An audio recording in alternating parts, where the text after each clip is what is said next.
of good stuff.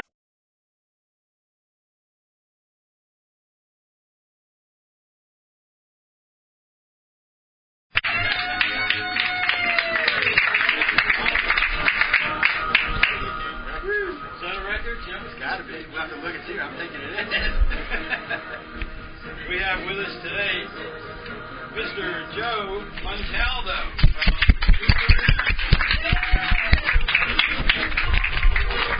Talking on abductions 303. And Joe and his ICAR team has investigated more than 12,000 abduction cases in the last 27 years. His talk will include how there are generations of abductions. Are you and your loved ones in a specific age group of abducted people? Come hear what age groups are being targeted now. Welcome aboard, Joe. Thank you, Pat. Thank you.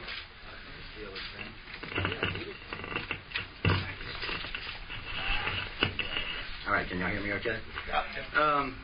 Most of y'all should know me from yesterday, so I'm going to skip all the formal introductions because I have my New York Straight director from ICAR, Lily's with us, and I'm going to speak for about an hour, and then I'm going to turn the mic over to her and let her tell you about one of her personal experiences, and then we'll open it up for Q&A after that. But make it short, I do work with the International Community Family Research, which is ICAR, www.icar1. We're kind of easy to find these days, not real hard to find anyway. For most people who look for me, Facebook is the easiest way to find me. I have 5 different pages there now, so just kind of look around, type in UFO, paranormal, any of that stuff, I should come up. And really, we have a huge following on Facebook. It's a fantastic medium. And I have to tell you, it has generated a lot of interesting stuff for us because my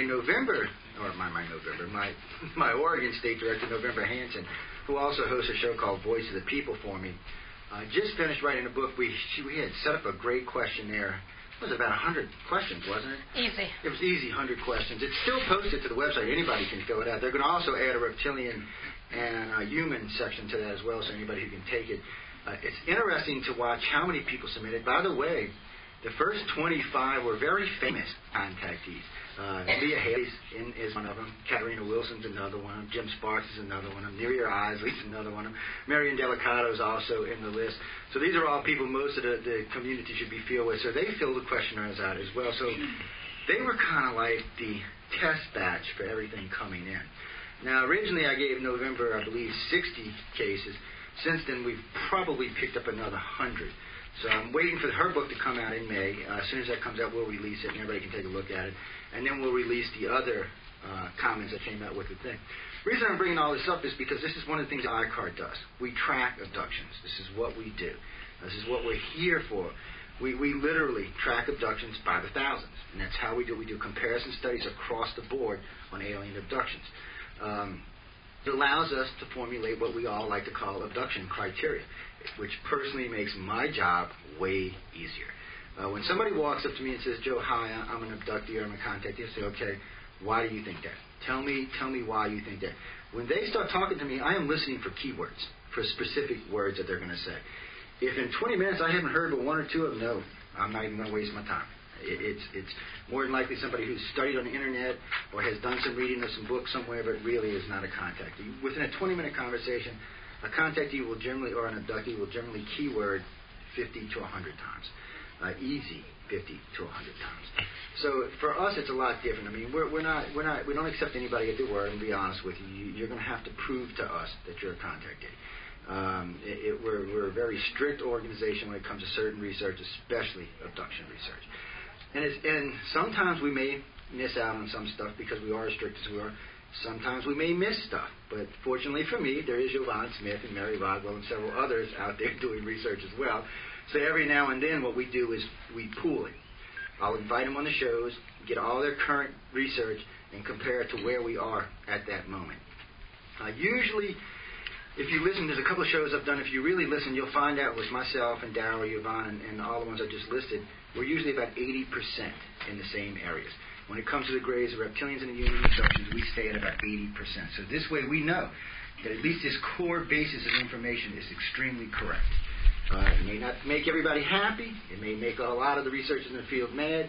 But because you have a group of researchers with a very large amount of contactees, it's hard to refute it. It really is. So what I'm going to do, basically what we do is, like, I'll give you an example. We get somebody that comes in an organization. We've been tracking family generations, sometimes 6 and 7 generations in a family of abductees. This makes for a very, very interesting thing. I can go all the way back to the great-grandmother, all the way forward to the great-granddaughter, and find this scenario running through the family. Now, what I'm looking for is, I know they're all being abducted, but what's the difference between the great-great-granddaughter and the great-great-grandmother? What is it? Generally, you're going to find a progressive that their abilities, especially in their psychic empathic abilities, have improved immensely over 6 generations. And it's a steady increase. It's going to be a steady increase until a race becomes fully telepathic. Or even beyond that, I'm not sure. They may even be looking for something more than that. But it is something that we can physically track down. Something else we do is we actually test telepathic abilities. We won't even consider you to be a contactee. If you're not empathic, out you go. You're off the list. And it doesn't matter if you're a gray contactee, a human contactee, or a reptilian contactee. If you don't possess empathic abilities, it's out. What you got, man? Define what empathic. Empathic is the sharing of emotions. It's basically what it is you can sense and feel other emotions, or you can send and feel other emotions. So if they're truly empathic, right now they would have a good sense of what was going on in this room emotionally. A person with empathy, not a person with telepathy. And now telepathy is something you will find in contactees. Okay. It's just contactees take time to develop telepathic abilities. It takes effort and work, and empathic, unfortunately, is just inbred into them. What's bad about this is, say someone doesn't know they're a contactee. They're standing in a mall one day, all of a sudden they burst out crying, and no one standing around them can figure out, why is this person crying? I mean, they're just bawling, and you ask them what's the matter. Well, nothing's the matter. But they're just bawling, You're like, what? Well, they're done send somebody else. It's the same thing, though. They might start laughing. They might get the giggles. Or sometimes that person might walk into this room, and everybody in this room at one time gets mad or gets happy. We see this on a regular basis. It's also kind of weird to deal with, because when you're dealing with one that really knows their empathy, and you make them angry, a lot of times they will just transfer that over. They're like, well, you know what? Here, you take it.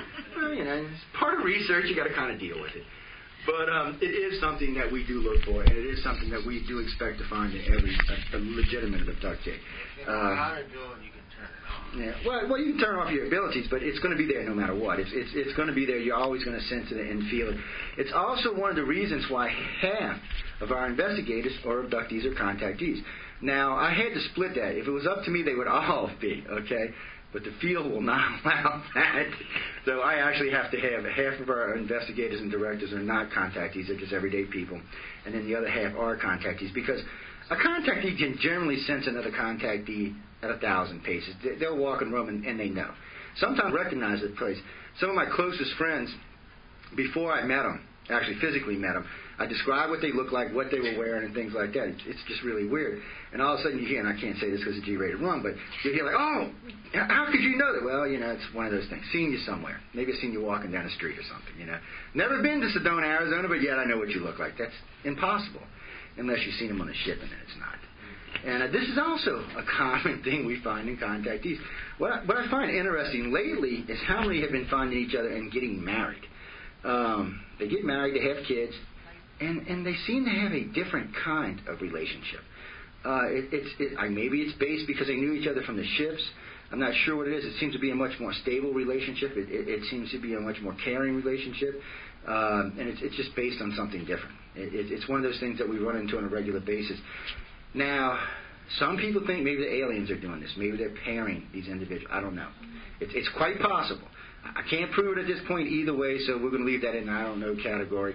Because in some cases it does. What was that? Should I vote for it? Yeah, I'm with you. We run into cases for that. Have you? Okay. Well, you see, that's the point. And I mean, most researchers in this field are going to... That's what really makes abduction research different from UFO research. UFO research, there's 5,000 explanations for what's going on, and everybody in the field is arguing with each other about it. In abduction research, you're going to find a really strong 70-80% of the research being done, everyone agrees on. Now, none of us are going to ever agree 100% because, frankly, we got egos and other problems besides that. So those things are going to get in the way. And then sometimes there's going to be data that's going to be different from different areas. So we also know that. So we don't expect everybody to agree 100%, but we do like to see that 70 to 80% in the abduction field do agree. It's one of those things, for anybody who caught the Alfred Weber interview with the billion contactee thing, everybody was like, oh my God, did he say a billion contactees? Well, the field consensus is 10 to 15% of the population. So it's self-explanatory. 10% 660 million, 10% is, 15% is about 1.3 or 1.2, 1.3 billion, somewhere around there. And this is a consensus across the field. I just don't think anybody ever used the billion word before. Alfred did that on purpose. Boy, I was a close and dear friend of mine, but he did that on purpose because he gets 5 cents a click on the Examiner, and literally there was like 1 million clicks on that article, so he did all right. He made a few pennies off of that one. And he just got in trouble with Richard Dolan a couple of weeks before that over the Laura Yachik thing, so that was kind of funny too. But hey, I'm not gonna fault him for trying to earn a living. Just I wish he would have done it a different way. But we do stand by that. The field does stand by the 10 to 15%. So at least we have that to go with, and it is a number we can work forward with, and we can look and say, okay, how could this possibly physically be possible? Let's say that they're going to rule out half of this billion we're talking about. So it still leaves us 500 million. Across 3 different types of aliens, it's about 180 million per alien per year, per day. How are they doing this? I mean, they must literally have lines of people going and coming on a regular basis. I mean, it has to be like a revolving door. Now, when I first heard this, I was thinking, man, I don't know. Well, Linda and I were in Gulf Breeze, about 10 years ago, I think. And this isn't the first time this has happened, and there's been times when other people have been present. But on this particular occasion, we were out on the beach in Gulf Breeze, Florida, right next to Eglin Air Force Base, by the way, and there's a group of hotels right there. It's about 1 o'clock in the morning. Don't know why I decided to stop there, by the way. Have not a clue. I'd be lying if I gave you a reason. I don't know. I'm driving 1 o'clock in the morning. Yeah, what are we doing out here? I don't know. And Linda's like, don't you think we should go? Nah, come on, drive some more. And I'm like, well, let's stop here. Okay, so we get out the car. There's big sand, and we come walking, and both of us look at the same time. There was China up on the beach, which isn't impossible. There's no way it was not in the RV. Frankly, the water's too shallow to get there anyway. So I'm looking at Linda, and she's looking at me. I'm like, we're both losing our mind. Well, not at the moment. We didn't actually see what happened.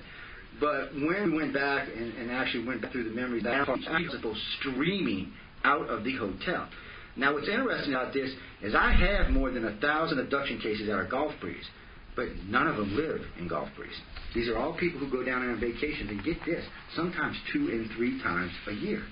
They're drawn to the area. They go, one of the cases we're working on right now, the family went down there, his family of 7 went down there, hung out, 9 days, right? Credit card was used 1 time, 9 days. There was no hotel, the hotel was paid for the 9 days. None of the cameras seen the family going or coming until the first and last day. There was no food bills, nothing else. Now, we can prove by the air flight that they were there. We can prove by the hotel they were there. We can prove when they left and got back on that flight and left. The whole 7 days in between that, no one seen them, no one heard from them, no cash was spent as far as they could tell, and no credit cards were used. And this is actually a fairly well-off family. They pretty much just used credit cards. Now, this isn't the only case we have like this down there. We have actually a lot of these cases down there. This is something that, more and more we're releasing more of this into the field. But I like to let our investigators, especially our young directors and stuff, and when I mean young, I mean novice getting into the field, kind of go through a lot of this material before we make it generally public. And it usually is made public in places like this or on one of the radio shows or something like that. And it's something later this year I'll be talking on Coast about. But we have a lot of these cases. And we've learned in the United States especially, and it's not just the United States by any means, there seems to be specific areas in the United States where contactees are drawn in mass. So at first I'm thinking E.T.'s flying all over the world picking up people. No, that's not what E.T.'s doing. E.T. is going in specific areas and bringing in people. Most people don't realize New York City is the highest amount of abductions in the United States. Not in some rural area out in the woods, not some little town we've never heard of, but New York City. Now, it's not the largest abductions in the world, by the way. Mexico City has the honor. When it comes to worldwide abductions, I think the United States is ranked, well, not the United States, but New York's ranked like 4th. There's a couple of cities ahead of them, but those are also much larger cities in New York, which you'd never think. Yeah? When I think of New York, I think, well, it's the biggest city in the world. Well, no, it's not. Actually, I think it's the 5th or something, and that's about where they are in the abduction thing worldwide. Mexico City gets the ungodly amounts of abductions. It's unfortunate we don't have a better team of investigators down there, because I really think we are losing a lot of information out of that particular area. But still, they're there. So we see all of this on a regular basis. Now, I got kind of off on a tangent there. I want to backstep here a little while. Most people are familiar with how abductions start, but I don't think people are familiar when abductions start. You'll hear people talk, well, it starts at childhood. Well, true, it does start at childhood, but not really. It actually starts while you're still in your mother's womb. They physically remove you from the womb at least twice on board the ship. Then they put you back, send you back, and go on. Now, to the question, how do we know that? Because we literally have more than 3,000 contactees that have said the exact same thing. And since this is actually the first time I'm talking about this publicly, there's no way they could have done it. These are the kind of things. This is one of the reasons ICAR is so strict on releasing data, because the more data as an organization we put into the mainstream, the harder it is for me to say who's telling me the truth, who's not. It's gotten to the point, a couple of years ago, about 8 years ago, or 6 years ago on Wake Up USA, I released about 15 or 20% of ICAR's abduction criteria, including stuff like blue plasma and things along those lines. And lo and behold, within a year, our contactee base increased by 70%. Well, they weren't contactees. They were calling us, writing us, and they were quoting stuff they heard me or one of the other investigators or one of the other directors or one of the other show hosts talk about. They were simply rehashing stuff. So I'm listening to them, but I'm listening, I hear them saying what I've said on the air many times, and I'm thinking, well, wait, where's the rest? Where's the rest? What else makes you a contactee? You can't quote me and tell me you're a contactee. I need more than that. I need to hear the rest of the data. So you don't actually get that. But we do know that a lot of the mothers get really freaked out. And we've had a lot of them while they were pregnant come see us or write to us or catch us online and talk to us about it. They get really agitated, really angry. Even though they don't seem to be harming the babies, they do get really, really irritated, which I can't blame them. When I know they're taking my son, I get hacked up. I'm not going to lie about it. You can ask Linda. I've actually gotten violent about it a couple of times. Not really did any good, to be honest with you, but still, made me feel better anyhow. I'm not going to lie. But it didn't help the situation any. And I really have tried it. And we do work with, there's about 150 people right now we work with that either have said they have ceased their abductions or they have stopped. So what we like to do, and I'm trying to get Darryl to let me do this, is hard-headed sucker, but we do like to regress and to find out if the abductions have physically stopped. Our problem is anytime we take anybody down deep, it's still going on. But if you get mad enough and get irritated enough, they will stop letting you remember. It's that simple. They just cut it out of your memory. They're not going to let you remember. And I think there's a couple of reasons why for it. A lot of the people become dysfunctional if they don't take it out. They start having psychological problems, mental problems. They can't deal with society. They become angry, disenchanted, disheartened. And it's either take the scenario away or let the person end up in a loony bin. So in most cases, they just take the scenario away. I'm never going to say that no one's ever had their abduction stopped, because, frankly, we do know that they just stop abduction sometimes. In some cases, they just stop. For whatever reason they do, they just stop. Personally, I don't think it's anything the contactees do, because I've said this a million times. If you can't stop a military abduction, there's no way in hell you can stop an alien abduction. And I have never met anyone that can stop a military abduction, ever. And I know some really nasty, some really good people, and everything in between, and no one's been able to do it. And I have to be honest with y'all, the aliens are much more advanced than our military is. So in their case, you may get lucky occasionally on empathy and get them to stop. Or if they feel like it's doing more harm than good, they may stop. Or like you said, they may just block the memories. In a lot of cases, that's all they do is block the memories. That's what they're doing in Darryl Sims' case. He said he got up and karate kicked the gray, which I still get a kick out of. I said, I can just see you up there kung fu in the gray. He's not, I'm serious, John. I said, no, I don't believe you. I said, I know you're serious. I said, but still, I'm not buying it. So I said, that's why. And the reason I give him hell all the time. But he's not the only one. There's other people out there that tell me the same things. Or, Whitley was talking about one time him and his brother chasing him around the house with baseball bats. I'm thinking, I want to see this, really. I want to see. I mean, it's not that it's not possible that they're doing it, but I would personally like to see this gray running around the house going, I'm going to zap you, buddy. You better knock it off. Because, come on, they don't even have to physically come in your house to take you. The humans and the reptilians do, but the grays don't. I mean, they can take you to the wall. They don't even have to come down. I think they come down more or less to calm you down. They zap you with their little thingy, and everybody just kind of chills. It doesn't completely paralyze you, but enough. And then they take you. And I think that's more for your protection, and maybe their protection, because a couple of people have said they managed to get a hand loose and smack one or two of them. And I'm actually afraid you get really upset when you smack them. I can't, I was talking with Travis Walton about this, and he said, Joe, man, I was just swinging. I'm just swinging anything I can swing at. I'm like, well, I understand that. Come on, let's be honest. Something's carrying you down, striving you down in bed. Yeah, you're going to swing. You're going to get upset with them. Paralyze your gun.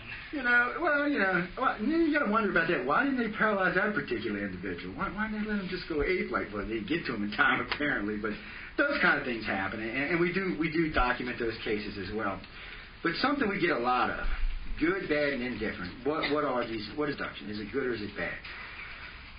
That's really more of a point of view. The abductions that started pre-birth, I don't think are nothing but checkups.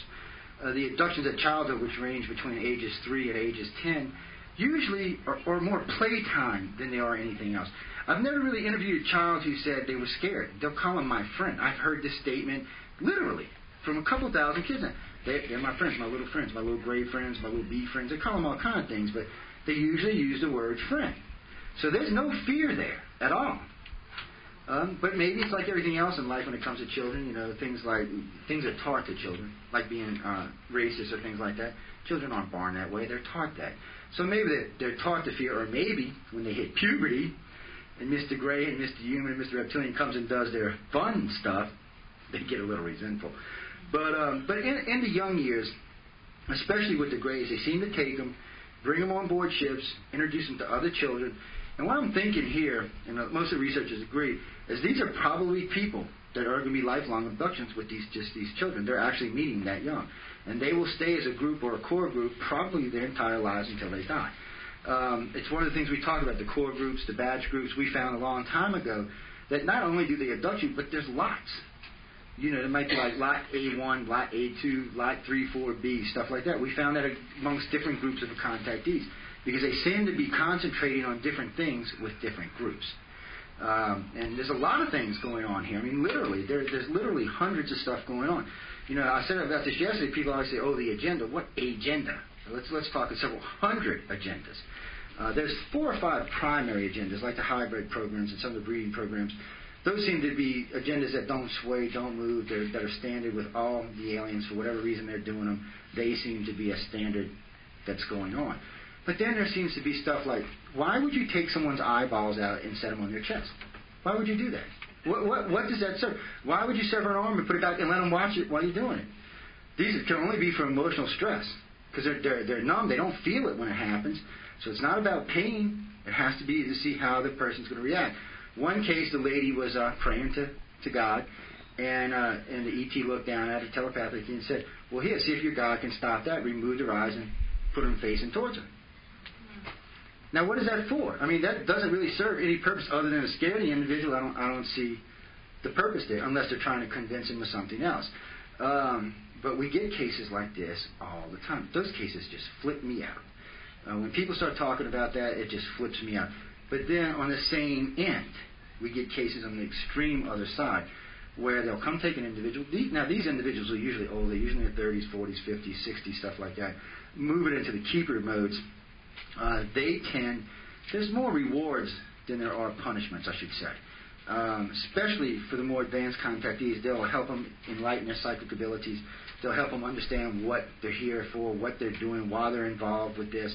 The keepers especially tend to have a load of information. Even they're not 100% accurate by any means, but they have a load of information. And they are the ones that or the Greys will pick up, or the Reptilians will pick up, and they're the ones that kind of help when they bring on the new abductees, or when they're dealing with the hybrid children, stuff like that.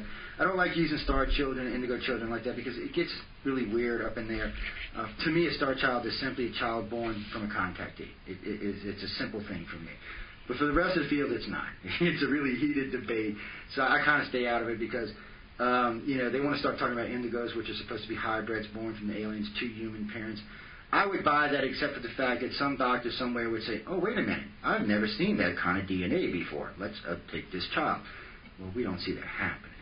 So more than likely, they're not hybrids. There may be They may be advanced forms of humans, but they're not hybrids. They're not containing extraterrestrial DNA.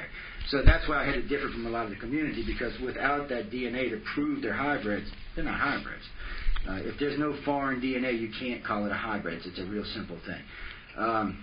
Now, there is an argument to the fact that if we're actually genetically from them, then we won't see any new DNA. Meaning that if the Greys and the reptilians are what created us, we already contain both DNAs. So there wouldn't be a new DNA unless the Greys were involved, and of course then there would be a new DNA.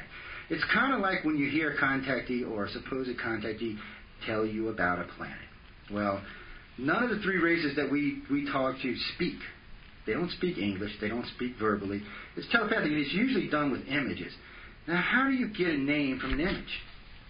They show you their home world, but you don't know what the actual name is. It would be like if I put this up and said, telepathically showed you that. What am I showing you? Really? What am I showing you? Am I showing you the bottle? Am I showing you it's half full, half empty? Am I showing you the lid, the name? What? I mean, that's an assumption. As soon as that telepathic message goes out, you're assuming what this means, because there's no real way of making you understand what that is except through trial and error. You know, when I image this to you, now I mean in a bottle of water, you may come up with something else. Now, after 4 or 5 times of doing it, the abductee may learn. And again, they may not. There's no way of really knowing. So I get real skeptical when I hear names of planets and things like that.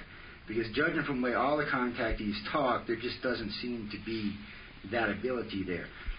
Even with the Greys, where the contactees seem to have their own language, you never see them writing the name of the homeworld in there. They write all kind of information down in these journals. I mean, I love when someone hands me a journal and says, here, and I'm like, well, I can't read. This is a code. I need the key. And then I don't want to sit there and go through it and read keys. So I actually ask them to rewrite it for me, which most of them don't want to do because it makes them really nervous. This is really personal information to them. And a lot of times there'll be drawings in there of engines or drawings of different types of craft, which you can't understand because, like I said, it's all written in code. You have to have the key to look at it. This is very prominent amongst great contactees. This is something we find all the time. Not so much with the reptilians and the humans. They don't seem to do it. They seem to stay away from it. But the Greys seem to do it. I guess it must be something that the Greys want the abductees to do or the contactees to do. Because not all of them do it, but most of them do it. And I don't know why. I don't know if they're doing it for their own peace of mind, which is quite possible. You know, when you get this kind of information, you might just want to jot it down just so you don't think you're totally crazy. Or you might want to go back and remember one day something that happened to you 10 years earlier. But I got to be honest with you. Most contactees that do have conscious memory, I could ask them today, I could ask them 30 years from now. I'm going to give the exact same explanation. It's like it's etched in their head. Now, going back to something I was talking about yesterday with Jim Sparks and them, one of the problems with any abductee that says they know everything or have a lot of information. Okay, Jim and Kat and them are pretty advanced contactees. They probably, in reality, remember 10 or 15%, maybe 20% of their abductions. Of course, they think they remember more until I did the thing with the numbers and said, well, wait, if you're getting 2 hours a day times 30,000 hours a month, we're at 10,000 hours now. Well, there's just not that kind of information anywhere in the field. I consider myself an advanced contactee, but I can maybe if I say I haven't pushed every ounce of information that may be in my head, and even some of the regression stuff, I might have 200 hours. Maybe. And that's a big maybe. I'm not lying. It's a big. When I've talked with other contactees like Miriam and a few of the others, when I really push them to give me an hour, if I had to sit you down and have you tell me everything that's in your head, how many hours is it going to take? Most of them take 10 to 15 hours, maybe 20 hours. Well, these are lifetime abductees, some of them 40, 50, 60 years old. There's way more hours there than that.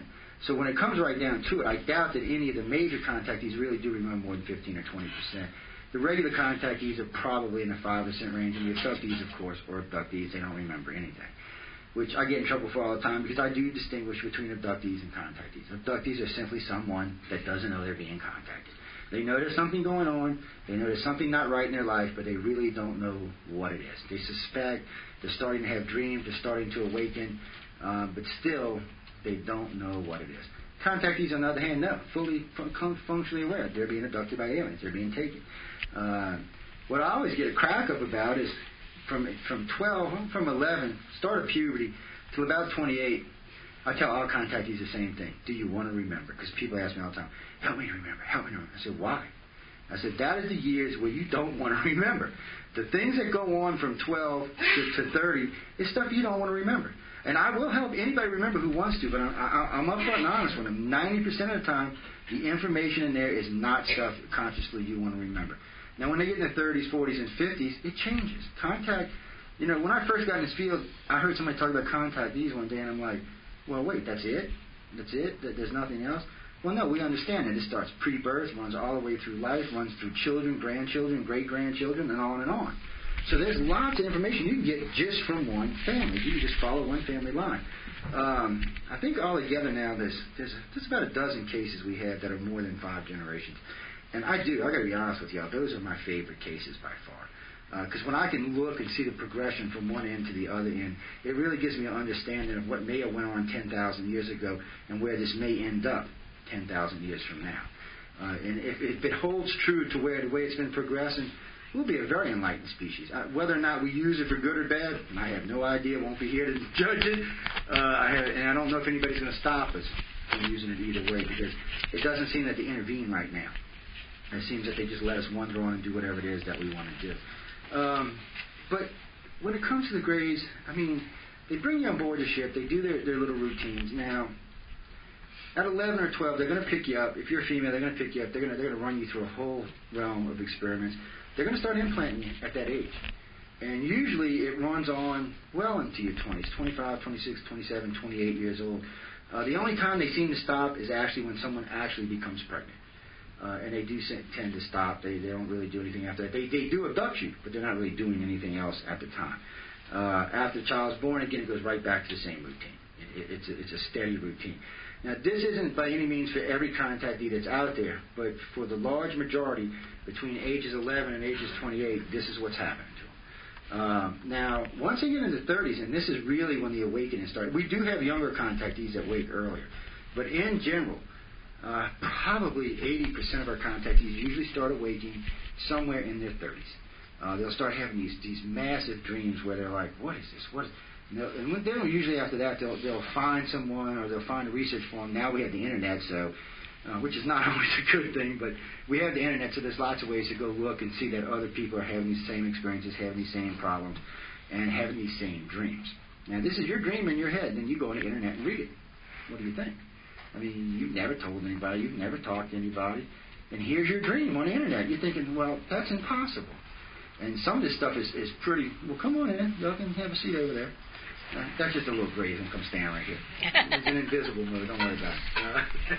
If I start moving this way, y'all all run.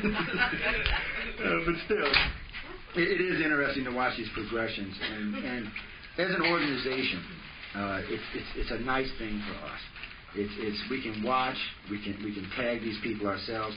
And yes, we do run our own experiments. I won't lie about it. I have gotten called on the carpet for this in the past.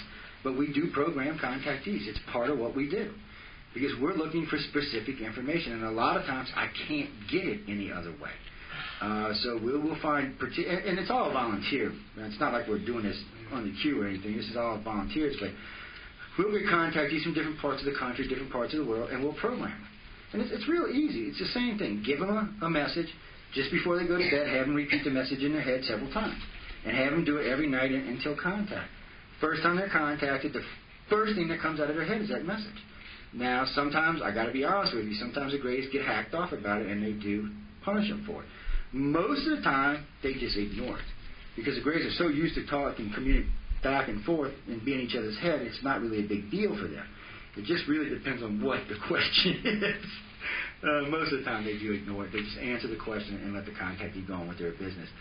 Sometimes the contactee has conscious recollection the next day. Sometimes not. Sometimes they're like, oh, I don't remember that. And y'all have heard me before. I'm not a big fan of hypnosis. We do use it. I'm not going to lie. It is a last resort for everything we do. And the reason why is being in the field as long as I have been, I have noticed that hypnotherapy has become a way to write a book or to make a little money or to do that. So we're very strict. First thing we're going to tell anybody who wants to be regressed. I want you to bring somebody you trust absolutely beyond reproach. I'm not going to do it if you're not going to have someone there with you. Secondly, the very first time we ever regress you, all we're going to ask you is to tell us. Tell me what happened at May 15th between this time and this time. I want you to tell me from start to finish, and I want you to tell me from finish to start. And that's it. We're going to videotape the whole thing, tape the whole thing, and that's going to be the end of that session. Then everybody's going to review it at one time. the investigators and the people that are there, the contactee and their friend, will sit down and formulate a line of questioning from that point that do not use words like UFO or alien or extraterrestrial or any of this stuff. I have literally, and I hate to say this, but there's a lot of people in the field that I've heard, well, standing there watching, well, what kind of alien was it? Well, if you just blew that, you can throw that right out the window because you just, regardless if this person had a contact or not, you just made sure they did. So we're very strict on that. It's something that you have to be strict on. The data has to be as pure as possible because, frankly, when we're speaking, when somebody's going to call me in a corporate for something, I want to say, okay, this is why we think this is where the information came from, this is how we obtained it. With the amount of contactees we have, it's a much easier thing than it is for most. And now that I've been in the field long enough to make friends with most of the major researchers, I can cheat a little bit. You know, I can come such and such and say, hey, have you had any... Matter of fact, give you an example. Just recently, about 8 weeks ago, I called Melinda Leslie up on the phone and said, Melinda, have you had any new MILAB cases? I'm not going to say what it is, what a particular thing that's going on, and because it is still in research mode right now. And she goes, well, how the hell did you know? And long story short, we talked for about 3 hours, I think, on the phone. And Linda hates when she calls because we literally talk for 3 or 4 hours. But still, she verified that date for me. And then by doing that, she turned around and talked to 2 of her friends, one being Devon Smith, who verified it for her. So now it's a lot easier. We have a nice big circuit of abduction researchers. We're working in the same areas on the same lines, and we can go back and forth between each other and keep track of all the different contactees. Now, I don't want to run over here, and I got literally like 5 hours of stuff here, so let's see. We're going to skip around a little bit. I really want to talk a little bit about the union. Like I showed y'all yesterday, the days are not all pretty and fancy like all protruded faces. They're not these pretty things. Now, granted, they're probably making you think that. They're telepathic. Let me backtrack for a minute. Something we've seen early in cases. A lot of our great contactees had spirit guides, like Indians. Okay? Spirit guides, which I thought was cool. I'm like, all right, you got an Indian spirit guide. I want one of those. Well, under regression, a lot of those Indian spirit guides turned out to be little grays, which I thought, by the way, was kind of cheesy. That's kind of wrong to do that. But the grays do that. They do image themselves. And one of the ways we found out that aliens don't transform into each other, stuff like that, is because we'll have a group together, and there'll be 6 or 7 people, and a gray will present itself. Each one of those persons sees that grays differently. There's no way they could physically change into 7 different things, so the only way they could possibly be doing it is if they're sending the images, or if they're using the person's mind to protrude that one image. They got all kind of images. It's a very strange thing the way that works out. I don't know why it's so hard for most people to actually see the gray. They're not really that scary looking. I mean, they're not real pretty, but I mean, they're not real ugly either. I've seen nastier stuff than that. So I'm thinking, I don't know what it is, but they do that. They will image to a group, and each person in the group will see something different. The humans and reptilians do it as well, but not as much. The reptilians just don't really seem to care. They really don't. They just seem to say, whatever, you don't like the way I look, too bad, close your damn eyes. And take you anyway. But I want to get back on the humans for a minute. So we're talking about the human aliens. Now, this is where I get irritated. When it comes to humans, I don't get the middle ground like I get with the grays and the reptilians. With the humans, I either get what I like to term as the peace-loving flight contactees and the haters, because literally that's what they are. I don't know why it's so different. And we've got families where the brother is peace, love, and light, and the sister's like, blank, can't stand it, blankety aliens. And it's the same aliens. I have no idea why they do that. I don't understand why, and I don't know if they're actually brainwashing the individual to think it's good or if it's bad, or for some reason this one's going to get treated all sweetie and deetsy and taken up the ship and looked at and hugged and stuff like that, and the other one's going to be probed and made really angry. It's a real weird thing when it comes to the human aliens. It's a strange thing, and no one can really put a good finger on why it's like that. With the grays and the reptilians, it's a progression. It starts at pre-birth, childhood, through your 20s and 30s, and it does with the humans somewhat too, and moves on and progresses on a steady level, therefore, afterwards. With the human, it starts out like that. It's either good or it's bad, and it tends to stay like that through life. I have no idea why. I do know it makes some... We have more people that have been abducted by the humans locked up in psycho wards than any of the other races. And it's a real distinct difference there for some reason, and no one, like I said, can really put a finger on why. We've tried a little program them to see if we could get any kind of coherent explanation, but usually it comes back so jumbled that you're just kind of going, something's not right there. It's just not. And some of the bad stuff, I mean, they're rough. I mean, they're rough. They really psychologically really can warp a contactee. But then, like I said, they can take the brother or the sister, and as much damage as they just did to the other one, they can make that other one feel that much peace, love, and light.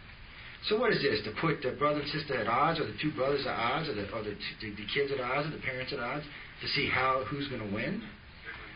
You know, yeah, it could be built-in civil rivalry. It's hard to say exactly what it is they're doing here, but it's enough cases now that we can say without anything conclusively. We've got enough cases to say yes, this is definitely going on.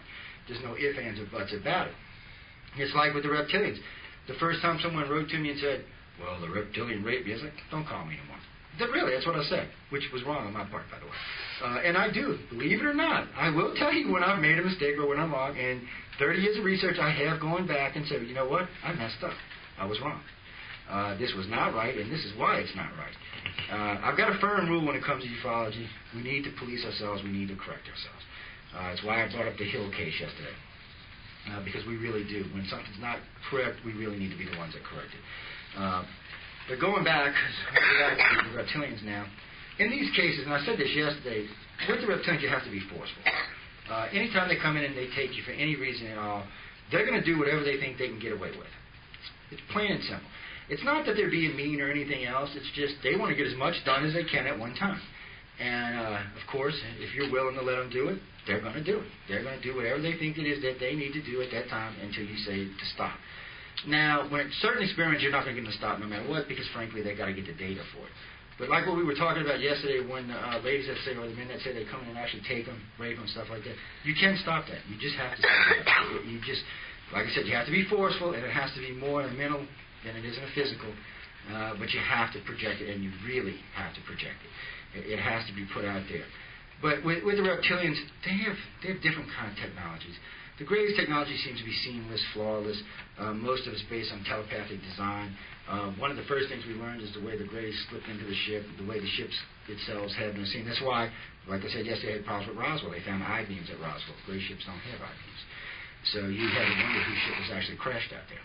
You know, these are things that, once we learn these things, somebody has to go back and say, okay, well, wait, we got new information. Why is this like this? Why isn't this like this? Why can't we change this? Why does the field have to say so hardcore when something new is presented that may change something old? We have to be a little bit more forgiving there and a little bit more willing to say, okay, well, maybe we're wrong. Let's move on to something else. And those are the things that happen. But the reptilians are funny because they will take you as a child. But usually when they take you, there'll be some children present, but there'll also be some reptilian children present. They like the children to play together. Now, the other two races don't do that. I'm not even sure why they do it, but they do it. And for some reason, they say they get along pretty well. There's not any real meanness there or anything like that. They get along pretty well.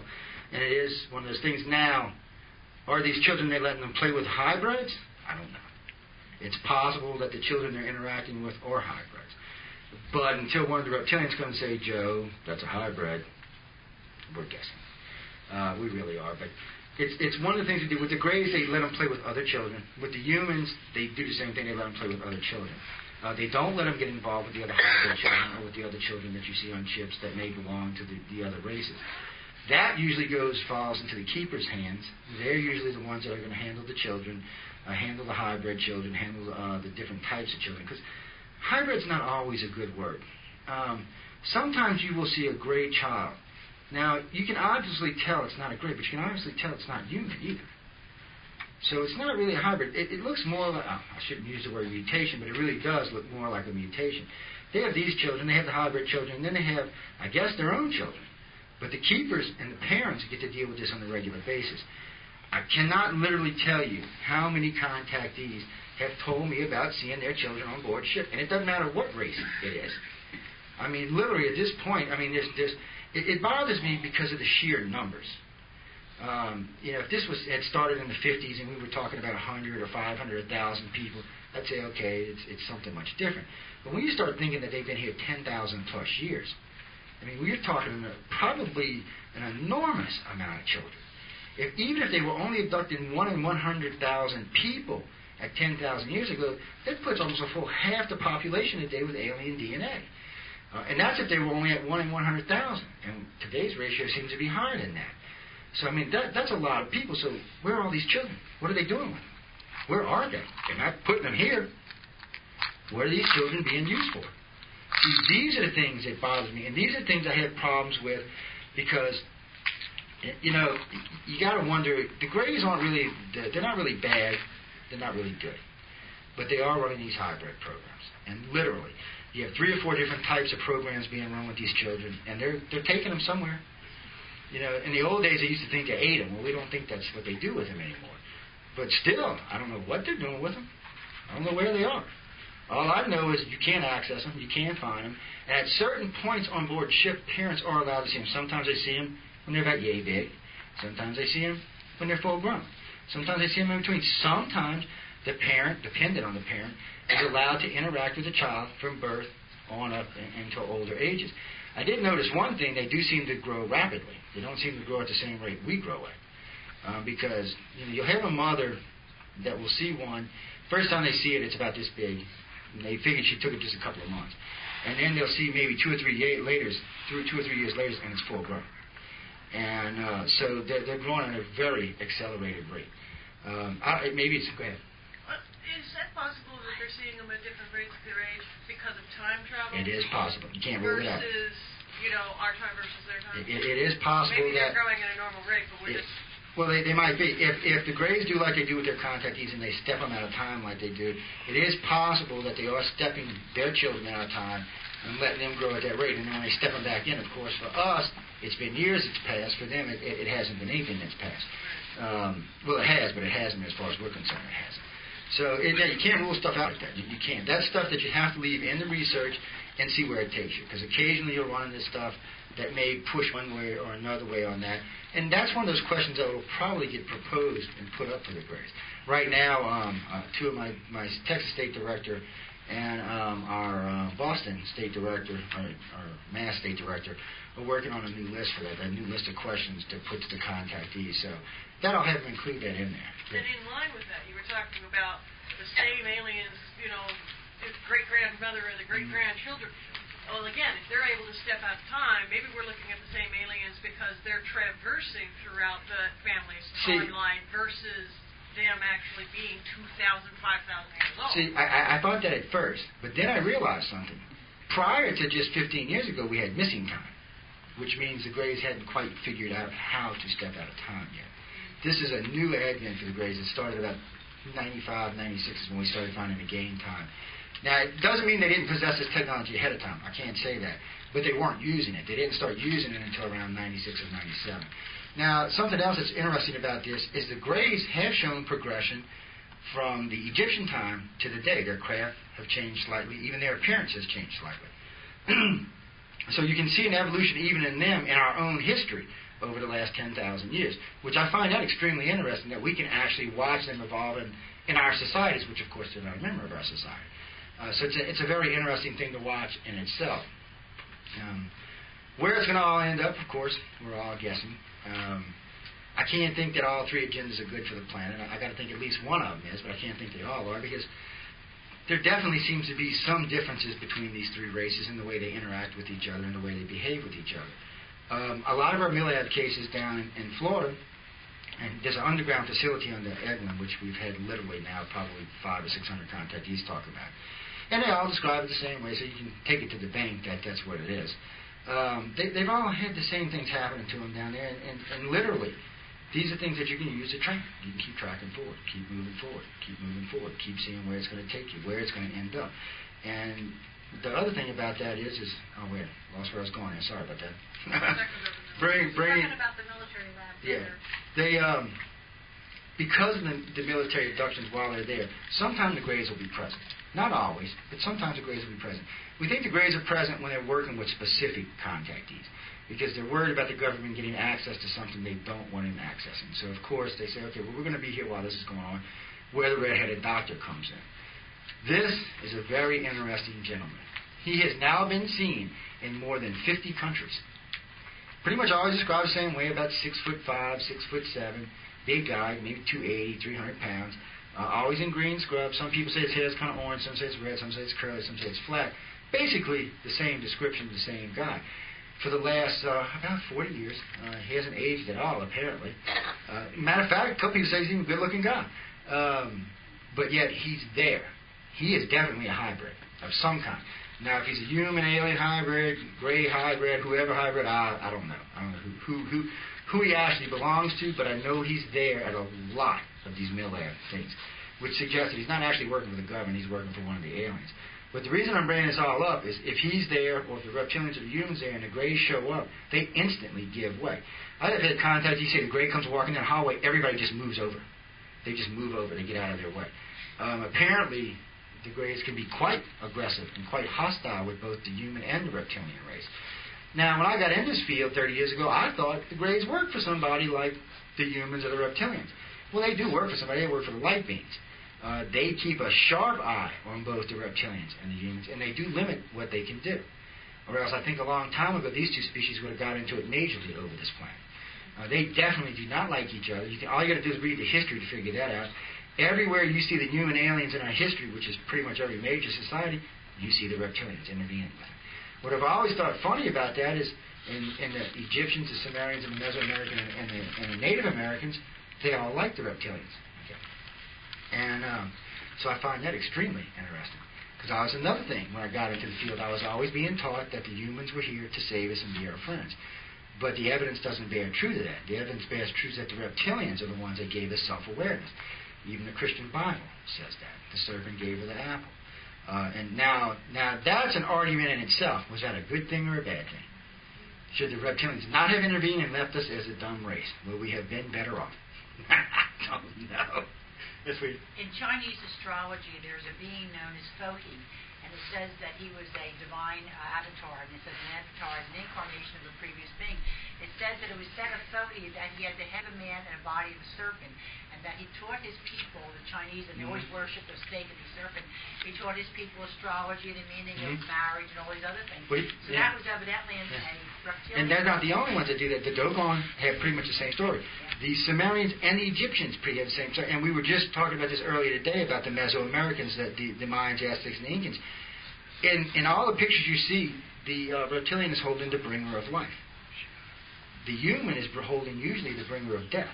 Who is the human that you keep referring to? Well, we call them humans because that's the way contactees describe them. They say they look kind of like us, but on average about yay tall.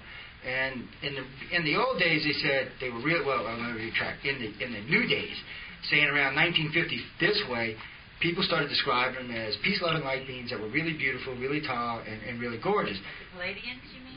That's what they call them. But see, that's what. Well, they've got a couple of different names. But in reality, when you go back and look at the text, that is not what they look like.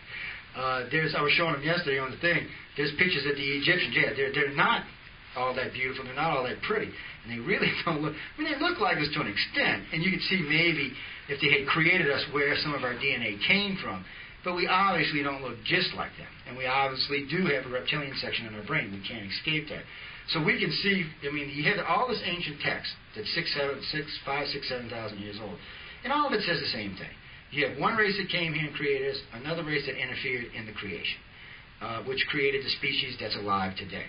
Like I said, there is some DNA evidence to back that up. There's a lot of flaws in our DNA, way more than normal. And it's not just the junk genes that give us away. It's not the 4,000 junk genes, even though that's, I think it's 88% more than what any other, it's either 78 or 88% more than any other animal has. But there's more than that. There's actually differences in some of our primary genes. There's actually flaws in them, which you do not find in any other species but man. There's several DNA studies that came out in the last 3 years about this. It's DNA and physics is two of the things I keep up with because for me, working in this kind of research, you have to have it. You have to see where all this is going.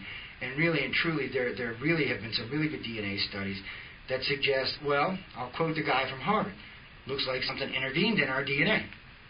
something intervened. And he didn't say on our behalf or anything that's like that. The words he used was inject, actually. He said it looks like something was injected directly in our DNA. We were changed. The tape of Ishkamar that I played yesterday. I didn't hear it. I was actually at lunch. That's important because it talks about Ishkamar 30,000 years ago interfere with the development of species on the planet. And he said there was another group in existence that also interfered. And he said they're in direct opposition. Yeah, well, the reptilians and humans are in direct opposition. Right now we're trying to figure out the amphibians. I keep calling them reptilians. They're actually amphibians. Do they give any specific information on the chromosomes? Actually, they do. They actually... Don't we have an extra pair? Hmm? Don't we have an extra pair of chromosomes compared to the numbers of other chromosomes of other animals? We used to have a lot. Yeah, it's some reason that the planet's catching up with us. But it was like what I was talking yesterday about the 24 and a quarter hour day versus the planet having a 23 and 3/4 hour days. Our optimal body temperature is not set for this planet, and our biological clock is not set for this planet. I mean, Mars has a 24 and a quarter hour day. Earth has a 23 and 3/4 hour day. Our body is set to 24 and a quarter hours. No one can escape that. That's science fact. Our optimal body temperature for working in an environment is 63 degrees. Earth is 73. So you have to wonder, how did we evolve on this planet? If we really evolved on this planet, then our DNA would show that first off, our biological clock would be 23 and 3/4 hour days. It's because it's been like that for 3 billion years on this planet and it hasn't changed. So we would definitely have evolved to that, and our body would work better in a higher temperature. Something that was interesting that somebody else brought up to me about if you look at the design of the human body, if we were all, say, 80 pounds lighter and 3 inches taller, we'd actually be optimal for the planet of Mars, not for this planet. Our body would be designed for that. So whether or not we came from there or not, or where our ancestors came from, it's hard to say. But I have heard several good arguments from mainstream science about Venus, Earth, and Mars going catastrophe all at the same time. Sometimes they put Mars at around 60 million years, Venus and Earth around the same time. Every now and then, though, I do hear Mars went in disaster 500 million years ago. Regardless, the planet Earth's been here, so anybody could have came here anywhere along that time and settled on this planet. 63 million years ago, they may have to leave. We do know there was a major disaster here 63 million years ago. But we also know that there's been 3 great extinctions on this planet, and we're just the result of the last one. We know these. These are things we can't escape. One more quick thing. I'm going to let Miss Lily have the mic right quick. What did I do with this? Because guys, there's like 5 hours more stuff in this. I think I might have to actually put this on a CD or something. The asteroid belt between Mars and Jupiter was a planet known as Maldek, also known as Lucifer, and George Van Tassel had channeled this information way back, the proceedings. Well, science bears some fruit to that. They say that it could have been a planet 5 times the size of Earth. None of them will actually agree that it was a planet, but they do agree that it could have been a planet. I'm not sure where they can distinguish why they think it's not, but when I talk to scientists, they all say the same thing. No, it was never a planet. It was just debris left over. But they don't know that for a fact. Until we actually physically go to the asteroid belt, they don't know. They're guessing. Yeah, that's what messed up Earth, Venus, and Mars. Yeah, but that's another thing they said. Now, if something was large passing through there, because Mars went into catastrophe over a major impact that was 59 million years old. You can see the crater. Earth was at 63, but these dates can fluctuate by millions of years either way because none of us were here. They can't get a clear enough view of the surface of Venus because, frankly, it's been overturned so many times because of the lava flows on it that they don't know if there was a major catastrophe there. They do think there was a major impact, and they do think it was around the same time. What freaks me out about this is you have 3 livable planets 65 million years ago. Venus, Mars, and Earth are all inside the inhabitable zone of our solar system. All of them are. Which means you could have easily had 3 different races evolve on these planets at 3 different times, leaving this as the only inhabitable planet left in our solar system. That creates a problem for everybody involved, including us. Somewhere along the line, if that's true, we're going to have to share. We're going to literally have to share this planet. And with 6 billion of us already being here, that's going to be a hard thing to pull off, because I have no idea how many reptilians or humans there are out there. And if they decide, and really at this point, if they would take the planet, they would have already taken it. So that's one thing I can say for sure. They're not here to wipe us out, and they're not here to spiritually enlighten us, because it would have been much easier to do it 10,000 years ago. Well, did you know about the meteor that was coming down, that the UFO came in there and broke it up into smaller pieces? Yeah, I've heard stuff like that. I've also heard about some near misses that seem to be bounced off. Then there's always the Phobos video, which is pretty good, where you see the Russian probe going around the moon and then the light beam coming back around and knocking the probe off. It amazes me that once they let it out, they didn't have a choice. They couldn't get rid of it. But it's an excellent piece of footage if you ever get to see it. It really is. And it's very convincing to let you know that something's over there besides us. But I'm going to give it the mic for a few minutes. But I'm going to let Miss Lee tell you all about one of her personal experiences. And then the last Q&A, and we'll give a turn to Miss Gown.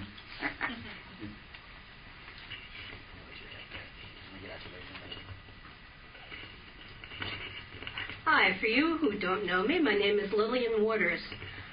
Some of you might even know me by the name New York Lily, which I use on a lot of websites and forums.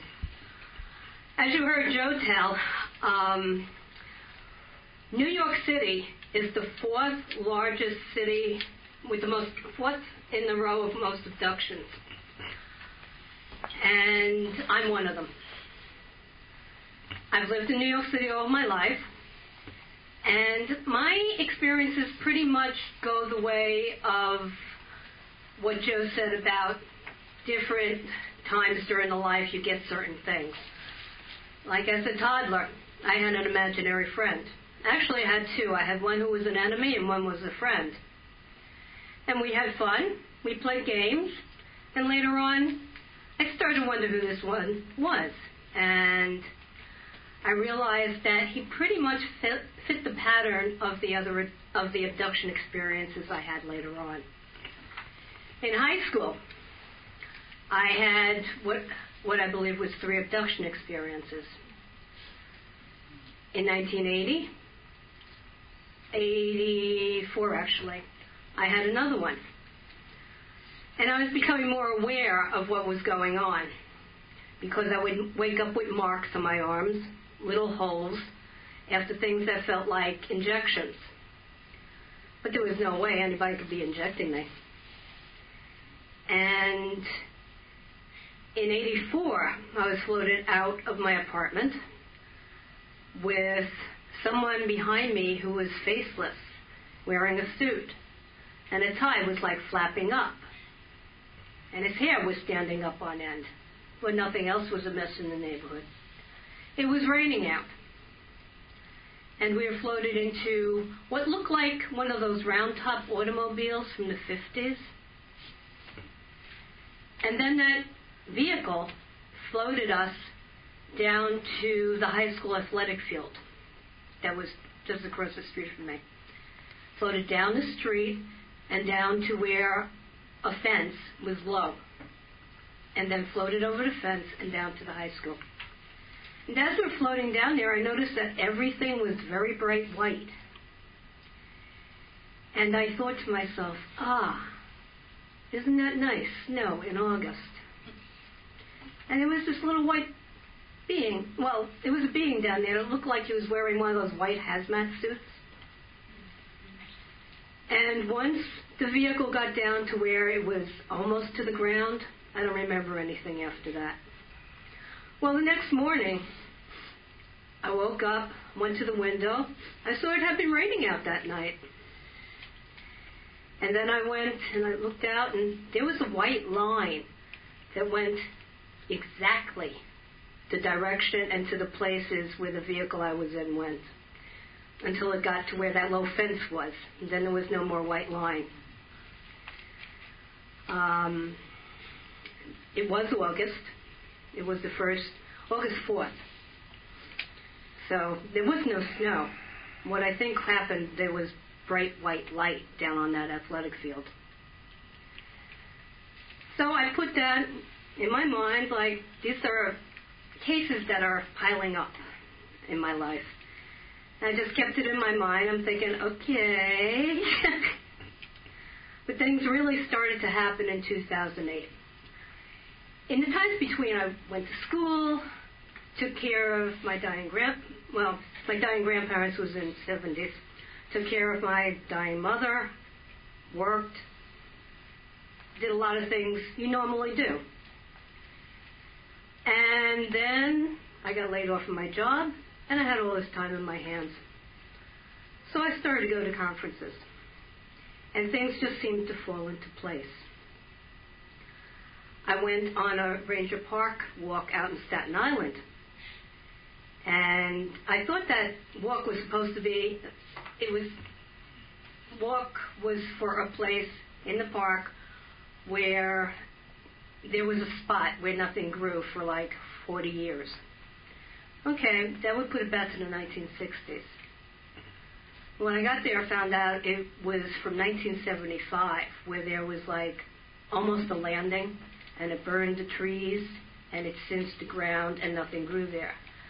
Now, one of the things that I used to use to tell myself, it's not an abduction, you're imagining it, was that no UFO sightings were around the time. That was one of the excuses that I used. Now I found out that there were sightings in the area in 1975 when I had some of my abductions. Okay, that excuse just took the high road. Then I started to go to conventions. I went to the X conference. One of the other excuses I tried to use was that one of the aliens I saw was blue. And that was when I was young. That was when I was 10 years old. A blue alien floated over to me and put his hand on my head, and I went out cold because I was screaming my head off. But hey, who heard of blue aliens? They were gray. Everybody knew that. Then I met Nicolette that year. And I was with Karen and Nicolette in the car going to a party after the conference here. And I told Nicolette her story. She was saying that these aliens came, and I was sitting in the chair here saying, please don't say that blue. Please don't say that blue. And Nicolette goes, blue? Well, I no longer had that excuse left for not being abducted. Sorry. It's okay. You're bringing me into the light, Nicolette. So I could no longer use that excuse anymore. And one by one, things seemed to fall into place. 2008, I went to Roswell. Now, I don't fly. I don't like to fly. It's too painful for me to fly. So I took Greyhound bus. 2-day trip to Roswell. Gets to Philly. I'm already really impatient about how this is going. So I'm having a lot of trouble with my luggage and stuff. So I'm like saying, okay, guys, you can have me for the 2 days. Just drop me off in Roswell. You can even have me coming back. Just drop me off at home. But nothing happened. Until coming back. Got between Pittsburgh and Philadelphia. And what happened there, it seemed like a dream. They usually seem like a dream until I see the physical trace evidence that was left. This one was big green guys. I came up to about their hips. And I felt they were communicating with me. I didn't hear them, but I felt like the sound of a voice. And in between the words, there were spaces where I knew what they were saying, even though the words weren't coming out. And they were telling me that they had things to do and they were going to get done. And, okay, I don't remember asking the question, but I would have said in my thickest New York voice, why the heck did you take me off a freaking bus? But they answered it. We have things to do, and they're going to get done. And then I woke up on the bus after feeling little hands positioning me in the seat. Didn't see what it was, but that's what it felt like. groggy, and we got to Philly, and I forced myself to get up and walk around the Philly, determined to get a Philly cheesesteak, which I didn't get because I didn't have a good place in the area. And then I noticed when I got back on the bus, I had a hole in my arm, right above the vein here. 2 weeks prior to that, I had found a hole in the arm. Same vein, different spot. So now I'm really starting to wonder what's going on here. While I was out in Roswell, I listened to the lectures of Daryl Sims, and he talked about trace fluorescence being found on the bodies of abductees, and how he thought that it was something that the entities were leaving behind from their skin or their fingers, I guess a sort of alien sweat. So we got a little blue black light flashlight. The one I got was called Stink Finder. You use it to find places where your dogs and cats made a mess. And for 6 weeks, I would shine it on my arms and legs before I went to sleep. And then each time I woke up to go to the bathroom and get a drink of water, I would do the same thing. During those 6 weeks, I found pink fluorescence on my leg twice. First as a dot on my ankle, and I kept telling myself, it's nothing. Don't pay attention to it. And then 2 weeks later, I found a 6-inch streak going across my shin that also ended in a pink dot on my ankle bone. That one I took a picture of.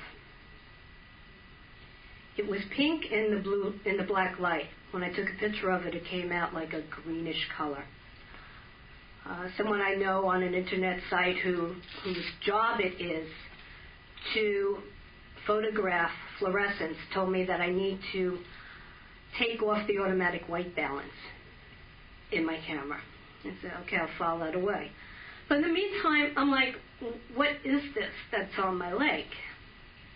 So I started testing everything. I tested my detergent, my fabric softener, any little bugs I found in the apartment, I smashed it and shined the light on it to see what color it was. Most things fluoresce blue, blue-green, or white. So the only thing I didn't test for a while, I figured it must be it. So I convinced myself that, hey, it must have been a mouse that sat on my ankle and peed. That's how desperate I was to have this as something normal and natural. But then a few weeks later, I'm going through the internet. It's like, okay, let me look to see what mouse urine fluoresces at. That also fluoresces at bluish green. The only thing I can find on the internet that fluoresces at pink is calcite with manganese and lead. And there's no way I had any of that in my apartment.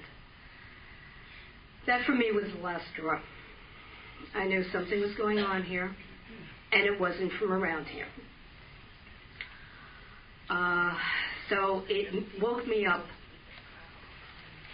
to deal with what I was going through and to accept it, that these were abductions.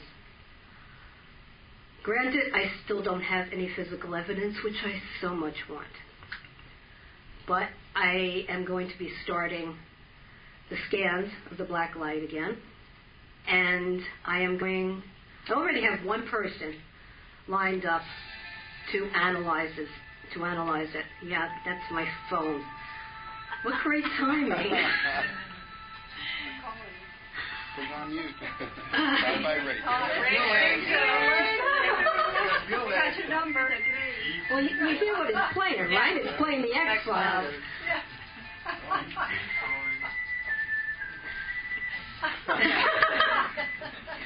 So, I'm going to be starting up the scans again. And I do have one person who's an organic chemist, and he said he will analyze it for me. And just Well, I don't believe in coincidences, but if you do, just out of coincidence, I cut my leg open last May. Now, I'm on steroids for asthma, so my skin tears very easily. And I bumped into something, cut my leg, just sliced the skin off my leg for about 6 inches. And I had to go to wound care. And this physical therapist, he has a PhD in physical therapy from NYU. He does the wound care. So he kept bandaging up my leg for 6 weeks. And I find out that he's into ancient astronauts and Eric Von Däniken and stuff. Like, yeah, somebody I can talk to. And he told me, I showed him the picture of the fluorescent streak. And he showed me how to do skin scrapings. So now I know what to do with my camera to take off the white balance. I know how to do skin scrapings now. And I have one chemist who tells me he will analyze it for me.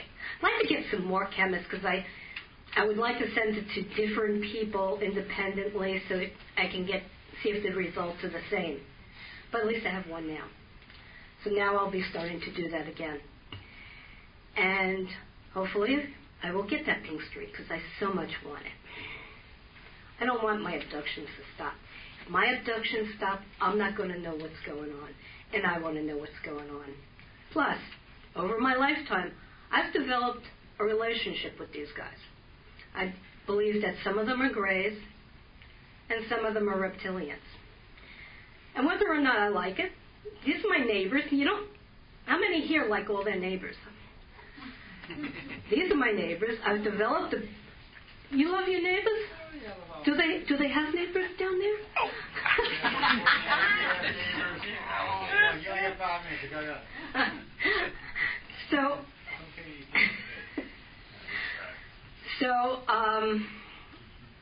I lost my train of thought.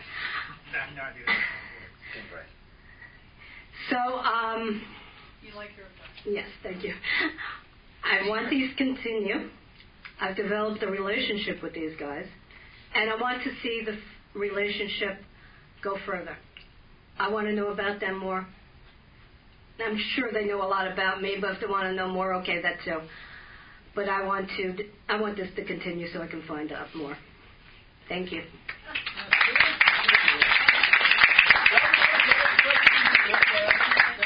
I love questions. Listen, I just want to say, in my lecture yesterday, remember I talked about the ankles and wrists being connected to the reproductive and lower half of the body. I've always found out that when they take a scoop or they take a sample of something of your skin, they're actually analyzing the organ inside by the reflex or referred area. And that every single person I scan and I work on is showing up reproductive problems and also showing up the colon and the knees over and over again, because the microwaves that were being hit by the satellite out in space is actually causing problems in the reproductive area. They say it's for weather modification. They say it's no worse than the radar guns and the police cars, which have been known to cause sterility and prostate cancer. But these are affecting everybody's reproductive area, which is causing weight gain, breast cancer, cervical cancers, and all. So every person I work with, when I see this, I know it's epidemic proportions. Well, I'm 52, so any reproductive thing now will be menopause. It doesn't matter whether you're a man or a woman or you're past menopause. It still causes the same results as if they were there, even if you had a hysterectomy. It creates inflammation in the lower back, in the ankles, and the wrist. And they can scan the body by taking a sample of your wrist or your ankle. And if they want to check the knees, they check the kidneys. They do the knees or they do the elbow. So according to what part of the body is that you have the marks, that's what organs they're connecting to, and they're checking out. Rather than putting a needle all the way inside your organ, they can check the referred area. Oh, wow.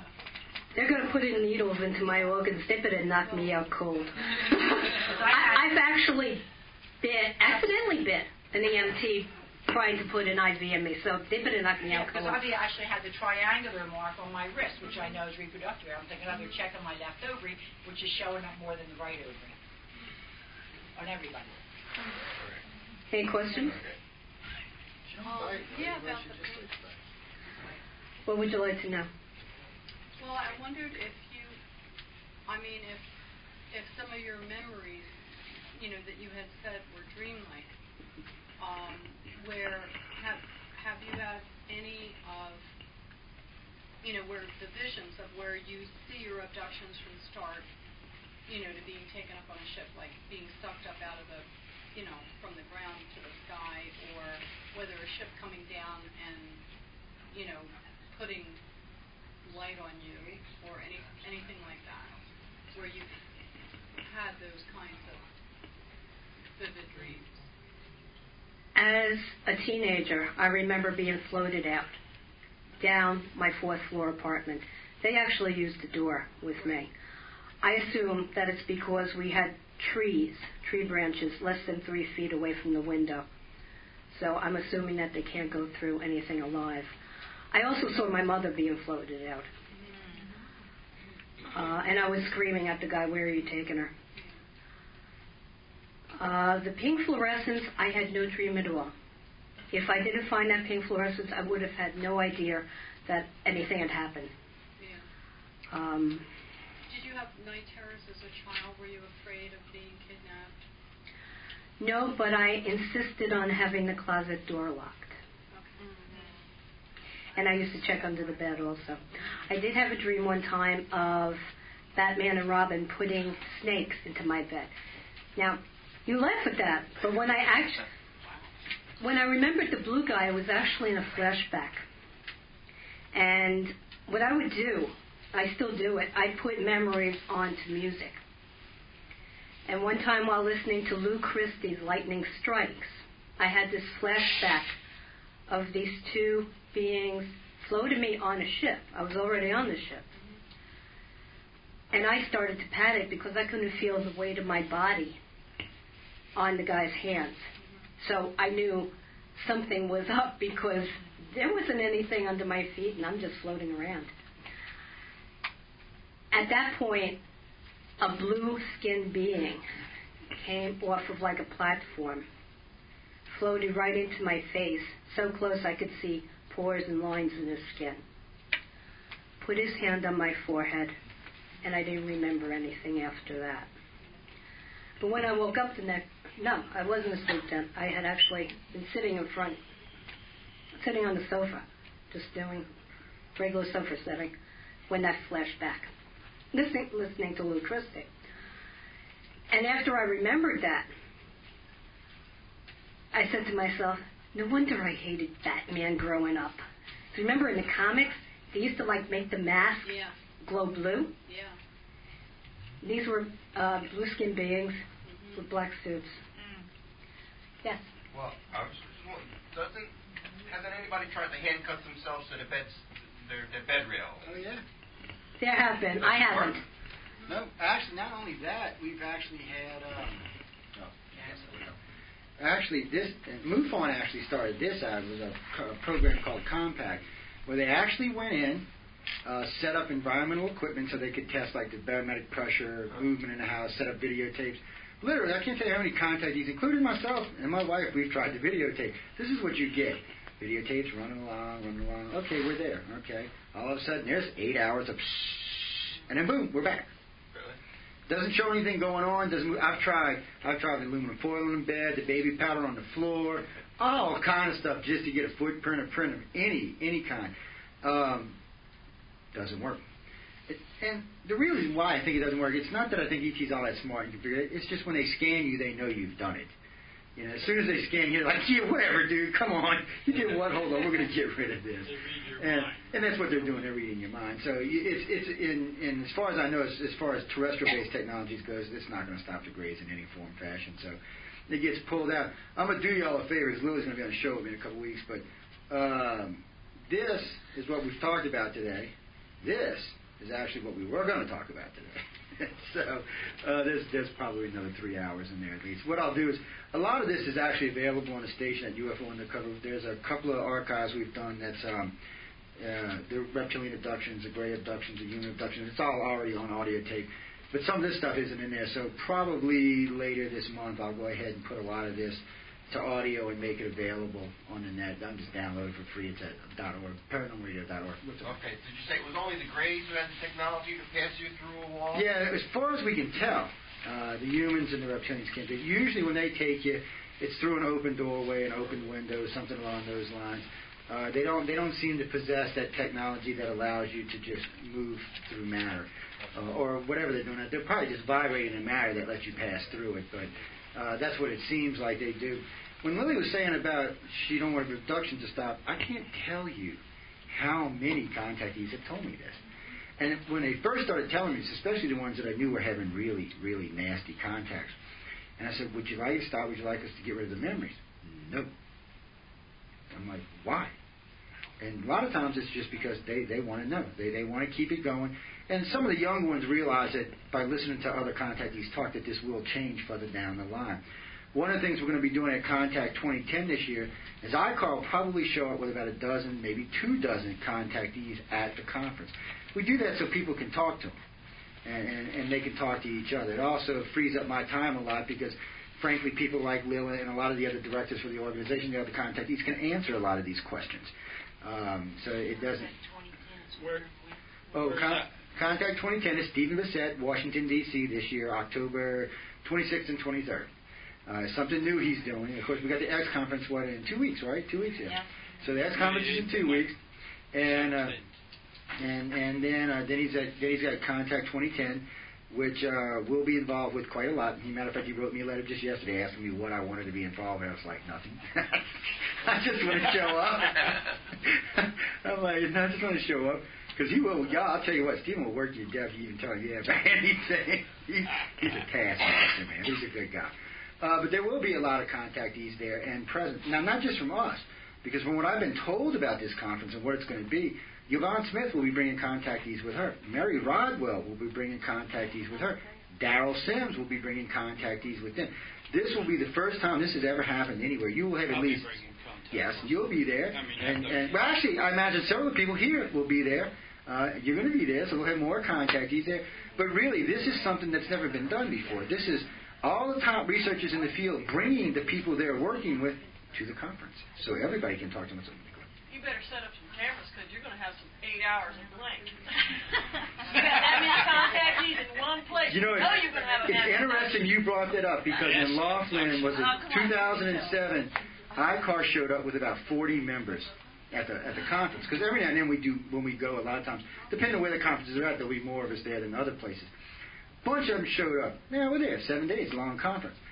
First 4 days, I ain't heard nothing. Nobody had any kind of experience. Running around at night, running crazy, drinking down at the casino. Nobody. All of a sudden, 2 days in a row, half the place just went empty. Couldn't find anybody. I'm like, guys, where y'all? I don't know. What do you mean you don't know? Where were you in your hotel? I don't know. I'm like, did you go attend any lectures? Well, no. Well, were you in your room? Well, I think I was in my room. What do you mean you think you were? Were you drinking or something? Well, no. And that was weird. Now, no one really had any real recollection of what went on at the conference. There's one lady who had some recall, but other than that, nobody else really did. But really, for like 2 days there, you couldn't find anybody. And I mean, there was a bunch of, and that's what's going to happen at this one. You're going to have the same thing. Mass abduction at Laughlin. Yeah. And the only reason why we knew is because we had a conversation with somebody that said that they saw my friend Greg. What I was talking about, Laughlin, what year? His underwear that had fire on it. He had underwear on it with fire on it, but this woman knew. Wow. Well, it'd just be great if we had underwear on. Come on. Could have seen something worse than that. Let's be honest about it. He was quite upset to find out he had gotten abducted. Wow. That's how you can tell he was Don't freeze. Actually, I spoke down there a couple of weeks ago, or a month ago. Oh, for the at the. You said that there's hotels. The hotels are really on Pensacola Beach. Actually, I was talking about Navarre Beach, Gulf Breeze in Navarre Beach. So yeah, where what we do is we got hooked on Gulf Breeze because of Ed Walters in the early '90s. But right there, when you cross into Pensacola, you're gonna drive into Pensacola, then you're gonna cross into Gulf Breeze, which is just a little bedroom community, by the way. It's a little island, and you cross into Gulf Breeze. Well, when you leave Gulf Breeze, you go into Santa Rosa Island. At the end of Santa Rosa Island is a place called Navarre Beach. It's up against Eglin Air Force Base, which is the largest non-nuclear testing facility in the United States, 884 square miles of testing facility. All up and down the coast, woods all over. We found chemical plants, all kind of stuff. But right there is a group of condominiums and hotels at the end of the beach. Now, what George is talking about is actually the other end on Santa Rosa Island. There's another group of hotels on that end. Pensacola's got a few hotels, but they're in more inland in the city. I think Gulf Breeze has one, if I remember right. It's right as you cross the bridge on the right-hand side. They've got one. Well, you must have been speaking at the Santa Rosa Center down there with the. There's a group that puts on a conference every month down there. I can't think of the name. Well, you might be interested because we're getting. What was that? Yeah. We're getting together. Myself, Lloyd Pye, Jeffrey Pickett, Alfred Lambert, and probably Darrell and Angela Joyner. We're going to probably do a conference in Pensacola, just a little one, nice little conference. But I'll tell anybody who wants to come speak, they'll be more than welcome. They can come down and speak because it'll be open down there. It's just there hasn't been any big conferences down there in a long time. I don't know why, but there just hasn't been. They had 100 people. Yeah, they get a nice crowd there. They get a nice crowd. They always have. It's a well-established group, too. It's been down there for a long time. Well, there are a lot of abductees, contactees. Well, Gulf Breeze, to me, if you're going to do abduction research, it's one of the best places to be. You've got a large percentage of abductees living there, but like I said earlier, you have a very large percentage that is pulled to that area. And it doesn't matter if they're from California, New York, Illinois, even other parts of Florida and the Gulf Coast. Anytime we go down there, there's always going to be groups that come. It's one of their favorite places to do mass abductions because it's easy. They get all these people come down, they get all their contactees in several hotels, and they just come by and take 10,000 at a time. Well, they come from the underwater bases. Actually, more than likely, what they do is they probably do come from underwater bases because most of the sightings. Well, here's a sighting for you down there. This made Untold Mysteries, I believe. There were 400 of. There's a fishing pier that runs between Pensacola and Gulf Breeze. The mayor, the fire chief, the whole bunch of them were out there with unsolved mysteries. Something from the right side of the bridge, which is the bay, the harbor. Somebody seen something glowing green coming out from the back bay. They seen it on the water. It was moving at a fair clip. It came underneath the fishing pier, went underneath the twin bridges, went underneath the trestle, and right as it passed the trestle, it rose up out of the water. Now, this is 400 people witnessing this. Wow. It sat there over the water. Unsolved Mysteries was there as well. Sat there over the water for probably about 15, 20 minutes with this. They said it was like molten gold, just dripping off the bottom of it. Just sat there. It wasn't doing anything else, and then, poof, it was gone. Now, when I say poof, it was gone, it didn't streak off in any direction. It was poof, it was gone.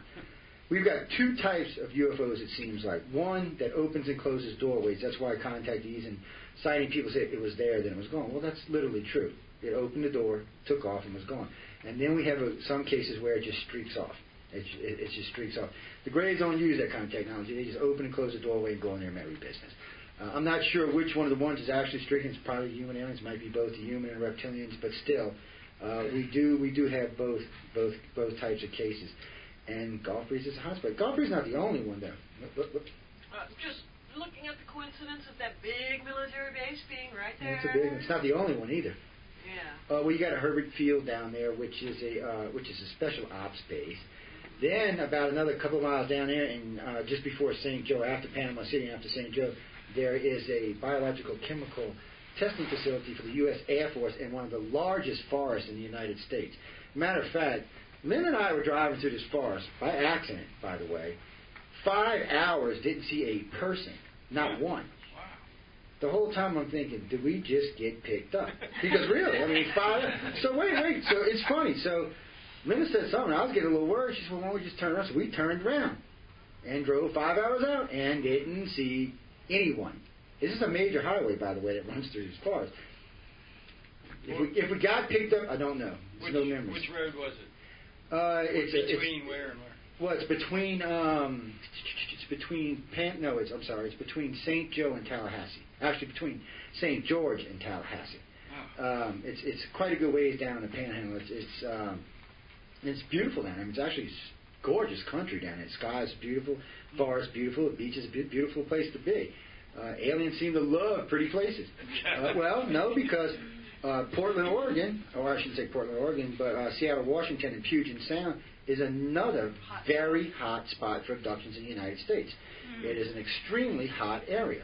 And it's another area that's pulled in. Denver's an area where they're pulled to, too. New York is hot, but New York's not a pulled area. New York's got enough people, they're just taking them.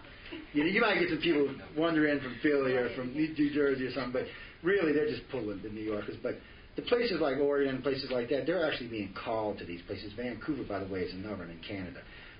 People just call there. Now, these are really nice areas. They're pretty. They're easy or not. I think they do it because it's even with all this stuff going on with you, in some shape, form, or fashion, you're a little bit relaxed. I mean, come on, you're in Pensacola, Florida. It's beautiful, crystal blue water. I mean, crystal green, emerald green water, sugar white sand beaches. You can't help but feel relaxed when you're down there, even though you know you've been abducted. It's still so. And same thing in Washington and places like that. I mean, these are really pretty places, but the real kicker is all of these places have advanced military facilities and deep water access and large national parks. These are three things we found early on, thanks to people like George and others that track UFOs. It allowed us to go through and look where the majority of sightings were happening. Deep water areas, national parks, near large special military facilities. And we seem to have that along with contactees all in those areas. So it's an interesting group together. Where that picture we took, I was showing them yesterday, that we took down on Blunt Island of that portal, that's an excellent picture. You see the portal, you see the ship. You know, it was an accidental picture, by the way. We were taking a picture of a nuclear power plant in Blunt Island, Florida.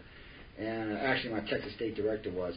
And what was weird is there was some smoke coming out the stack of the plant. And then you could see the smoke was like being pulled or being pushed. It looked like wind or something. But then when you looked at the photo, you could see it was starting to make a donut shape off to the left. And in the photo, you could see it really well. Well, that's what we thought we had gotten. Really, we said, wow, that looks like a UFO. Maybe it was cloaked in the smoke going around it.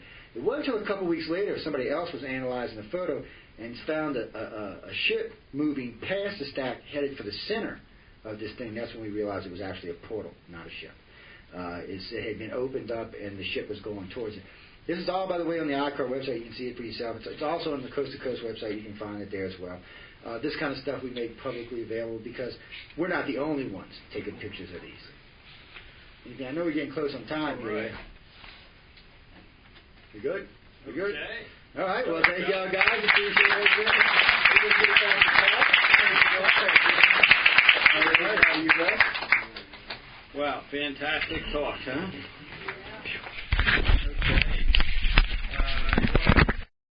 I have two classifications for EVPs.